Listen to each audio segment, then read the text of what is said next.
So you go through, this is one last thing with college. I was so in awe and envious of you guys when you guys had that Phi Slama Jama. That was something. And I'm glad you brought up Mishaw, because he was one of my favorite of that team.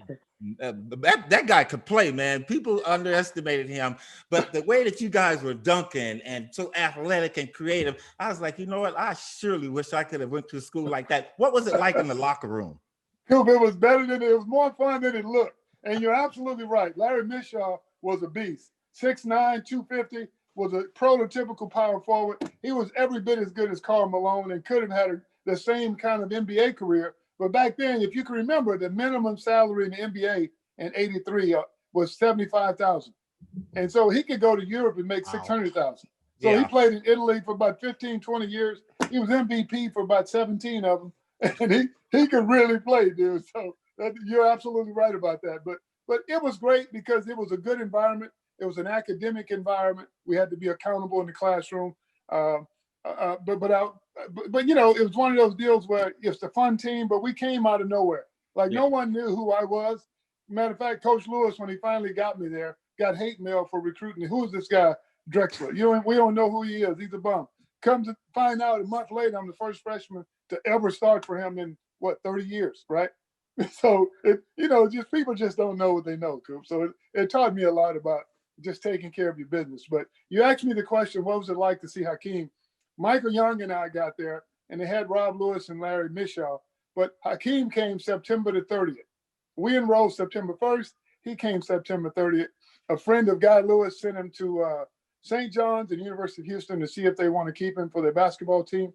Well, he got to New York. I think it was snowing outside, and Hakeem didn't like that. So he asked one of the flight attendants, "What's the weather like in Houston?" She said, "It's tropical and warm." He said, "I want to go there now." So he had his ticket changed right to Houston. Wow. Because wasn't nobody there to pick him up now. You got to understand. And so when he came to Houston, he caught a cab to the athletic department, and we were there to greet him. So I was one of the first greeters. Wow. And we've been great friends ever since. He ended up redshirting that year. He came off the bench the following year. And then about that third or fourth year, he became the dream.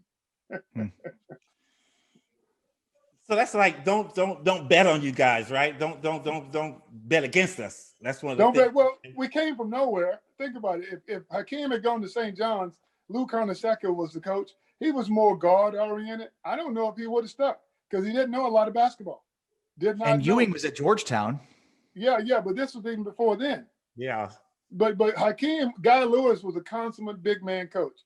In his day, he was 6'3", and he considered himself the best post guy in the world. And he could teach anybody, no matter what size, how to play the post. So Hakeem came to the right guy. Trust me. And you're saying Clyde, he developed him like that over those 2 years to the point where he became the dream?